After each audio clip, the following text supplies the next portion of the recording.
Bonjour à toutes et à tous. Aujourd'hui, on va parler des activités en milieu carcéral et plus précisément celles proposées par le SPIP, le Service pénitentiaire d'insertion et de probation de Polynésie française. Ce matin, nous recevons son directeur adjoint, Yvan Collin. Bonjour. Bonjour. Alors depuis hier, et cela jusqu'au 13 mai, à la fin de la semaine, pour la 4e fois, les détenus de Nutanya exposent des œuvres qu'ils ont eux-mêmes conçues. Ça se passe à la Maison de la Culture. Est-ce que vous pouvez nous en dire plus sur cette expo ? Oui, effectivement, comme vous venez de le rappeler, c'est la 4e exposition du genre, la 3e à la Maison de la Culture, en partenariat donc avec cet établissement public et avec lequel nous travaillons déjà de longue date. Effectivement, cette année encore, de nombreuses réalisations sont proposées aux visiteurs avec des tableaux. Des peintures qui ont été réalisées dans le cadre de l'atelier qui est conduit par Maro Sotomayor à la Maison d'Arrêt des Femmes. Et à côté de cela, il y a des sculptures, des aquarelles qui sont, elles, produites par les hommes qui participent à l'activité, qui, elle, est conduite par monsieur Dominique Roy. D'accord. Les ateliers arts plastiques sont organisés par le SPIP. Oui. C'est donc le fruit du travail de ces détenus ? C'est le fruit du travail de ces détenus. C'est vrai que notre service, parmi les nombreuses missions qui lui sont confiées, doit entre autres conduire des projets de cet ordre et des activités multiples. C'est une des activités phares que pilote notre service en s'appuyant sur des intervenants de qualité qui, comme on a pu le constater hier, produisent avec les détenus qui sont assez assidus à cette activité des très très belles réalisations. Donc ces ateliers sont proposés à la prison de Nutanya. Comment est-ce que les détenus font pour y prendre part ?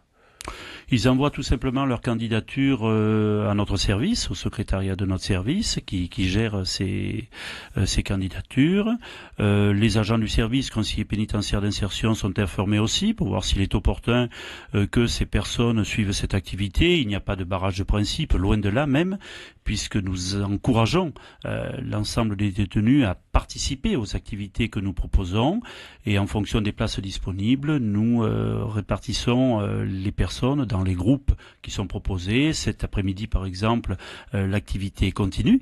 Au quartier Homme, il y aura 2 groupes qui, pendant 1h30, successivement, vont s'adonner à cette activité. Justement, vous parlez de l'activité spécifique art plastique. Comment est-ce que vous fonctionnez ? Est-ce que le cours a lieu plusieurs fois dans la semaine ? Vous avez un espace réservé ? On a un espace que nous partageons avec d'autres activités parce que, comme tout le monde le sait, Nutanya n'est pas un établissement permettant un développement maximal d'activité. Il n'en sera pas de même à Papeari où là nous bénéficierons de locaux extrêmement plus vastes et dédiés à cela. Donc les locaux nous les partageons avec les enseignants qui viennent régulièrement et qui ont eux aussi beaucoup de travail dans leur domaine. Et il faut savoir également que ça a un coût, même si les intervenants ne reçoivent pas un salaire, on leur donne quelques activités, ça nécessite un budget. Nous gérons tout cela avec, je pense, beaucoup de raisons.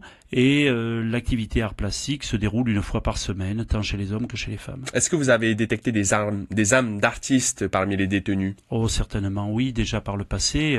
L'un d'entre eux avait d'ailleurs, suite à son passage à Nutanya, suivi un cursus au Centre des métiers d'art. C'est vrai qu'on a tous les cas de figure avec des gens qui n'ont jamais dessiné, jamais peint, jamais réalisé de sculpture, qui se découvrent avec tout l'intérêt que ça peut avoir pour eux et ce côté valorisant de produire quelque chose et de dire quelque chose, de faire passer les émotions aussi. À côté de cela, nous en avons qui avaient déjà quelques facilités, qui étaient déjà des manuels et qui là, je serais tenté de dire, entre guillemets, explosent véritablement. Est-ce qu'il y a de la fierté chez ces détenus d'exposer ensuite leurs œuvres aux personnes de l'extérieur ? Parce qu'ils sont enfermés, ils ne le font pas pour ça, mais c'est vrai que quand on les soutient, quand on leur dit qu'il va y avoir une exposition, quelquefois c'est une révélation pour eux, parce qu'ils ne pensaient pas que ça puisse intéresser autant. Et la réalité, c'est que ça intéresse, puisque lors de la dernière exposition qui s'est déroulée en 2014, elle a été visitée par plus de 700 personnes, ce qui n'est pas rien. Voilà. D'accord. Yves Collin, directeur adjoint donc du service pénitentiaire d'insertion et de probation de Polynésie française, est notre invité café. On vient de parler de l'exposition des détenus de Noutania qui a lieu à la salle Mouriaveille jusqu'à samedi à la Maison de la Culture. On va parler des autres activités désormais proposées par le SPIP. Quelles sont-elles? Alors il y a une activité musique, évidemment, qui est très très prisée. En Polynésie, on sait combien la musique a son importance. Nous avons une activité yoga, nous avons une activité échecs, nous avions une activité de danse chez les femmes qui a été suspendue mais qui devrait reprendre. Nous essayons, de mettre en place des activités qui correspondent à l'environnement des Polynésiens aussi, voyez-vous. On essaie de recréer ce lien, cette identité que certains ont perdu. Comme je dis souvent, ce ne sont pas des activités de loisirs que nous mettons en place. On ne vient pas en prison pour faire des activités. On y vient dans un premier temps pour purger une peine. Néanmoins, il nous incombe de faire en sorte que l'exécution de cette peine soit active et permette aux gens d'évoluer, de réfléchir un petit peu à ce pourquoi ils sont là, mais aussi de se forger un moral, pour repartir de l'avant au moment de leur libération, parce que, comme je dis souvent à des détenus qui quittent l'établissement, le plus dur commence. Donc il faut que ces gens reprennent confiance en eux. On le voit au niveau de l'école, notamment, toute la fierté qu'ils peuvent avoir lorsqu'ils réussissent leur CEPE ou le DNB, lorsque il y a des remises des diplômes dans le cadre des actions d'insertion professionnelle que nous conduisons, ou des actions de formation professionnelle que nous conduisons avec le CEFI. Tout l'intérêt que peuvent avoir les détenus à suivre un cursus et toute la fierté là qu'ils peuvent avoir à avoir réalisé quelque chose, à avoir fait du positif. Alors que par définition, une prison, c'est pas un établissement, c'est pas un établissement où c'est un établissement où on purge une peine, quoi. Faire quelque chose de positif en prison, ce n'est pas rien pour certains, et on voit très bien au fil du temps l'évolution que peuvent avoir certains détenus. L'évolution positive. Ça change un quotidien morose tout de même au sein de l'établissement. Ça change un quotidien morose, effectivement. Mais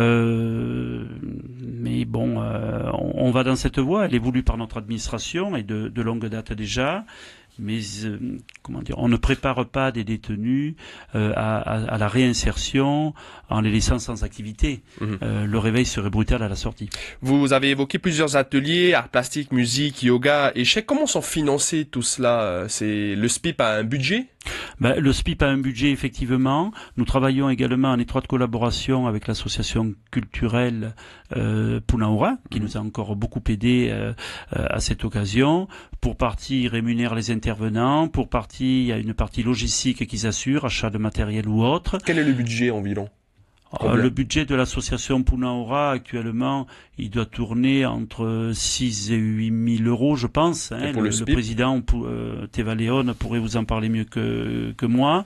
C'est vrai que fut un temps, nous avions plus de financement que cela, au niveau tant de l'État que du pays. Bon, la crise aidant, on a été obligé de faire face à une diminution sensible de ces financements. Mais c'est vrai que notre administration, qui souhaite voir ces activités se développer, dans la mesure du possible, nous donne ce qu'il faut pour que nous puissions le faire, et va le donner d'autant plus que sur le centre de détention de Papeari, qui, comme je le disais tantôt, bénéficiera de locaux spacieux et dédiés aux activités. Nous aurons besoin effectivement de travailler. Nous avons déjà les intervenants. Et quelles sont les activités qui vont être proposées?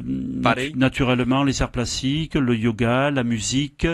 Nous pensons beaucoup à des activités comme la danse traditionnelle, le chant traditionnel également, avec les ressources multiples qu'il y a de ce côté de l'île, tant à Mataya qu'à Papeari, voire Taravao. Non, on a les partenaires potentiels qui sont là, que nous avons déjà sollicités, et puis il va y avoir une montée en charge progressive au niveau de l'offre d'activité que nous proposerons à Papeari. Merci pour toutes ces précisions. Yves Collin, directeur adjoint du service pénitentiaire d'insertion d'insertion et de probation de Polynésie. On retient donc que l'exposition se poursuit à la Maison de la Culture jusqu'au 13 mai. Ce samedi, ce sera jusqu'à midi. Sinon, tous les jours jusqu'à 17h. Et le service de pénitentiaire d'insertion et de probation qui propose donc plusieurs ateliers aux détenus de N'Utania et bientôt de Papeari, notamment en art plastique, musique, yoga, échecs et peut-être Ori Tahiti à Papeari. Merci Yvon Collin d'avoir accepté notre invitation et on vous souhaite une bonne journée. Merci à vous aussi.